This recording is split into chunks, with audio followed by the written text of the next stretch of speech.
ভয়ে ওড়িশা থেকে পালিয়ে ট্রেনে হাওড়া স্টেশনে এসে নামলেন বাংলার এক দল পরিযায়ী শ্রমিক। স্টেশনে নেমে তাদের স্লোগান, ওড়িশার লোক বাংলা ছাড়ো।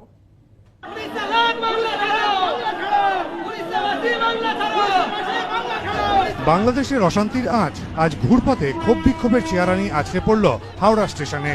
উড়িষ্যায় গত 20-25 বছর ধরে কর্মরত বাংলার পরিযায়ী শ্রমিকদের বাংলাদেশের সন্দেহে রাতারাতি মেরে তাড়ানোর অভিযোগ উঠল উড়িষ্যার স্থানীয় প্রশাসন থেকে শুরু করে রাজনৈতিক দলের বিরুদ্ধে।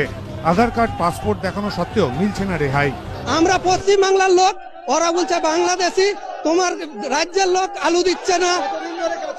ওখানে আমরা আজ 20 বছর ধরে কাজ করছি। রাত্রেবেলায় ঘরে ঢুকে মারছে, মানে এমন হুমকি দিচ্ছে যে সকাল 6টার মধ্যে উড়িষ্যা ছাড়ো, নাহলে কেউ দেশে ফিরে যেতে পারবে না। আমি আমার পাসপোর্ট দেখেছি, প্লাস আমার গ্র্যাজুয়েশন পাস সার্টিফিকেট দেখাচ্ছি, তবুও বলছে যে তুমি এখানে বাংলাদেশ। এমনকি উড়িষ্যার পুলিশ প্রশাসনের দ্বারস্থ হলেও আক্রান্ত শ্রমিকদের সাহায্যের পরিবর্তে পালানোর পরামর্শ দেওয়ার অভিযোগ উঠল উর্দিধারীদের বিরুদ্ধে।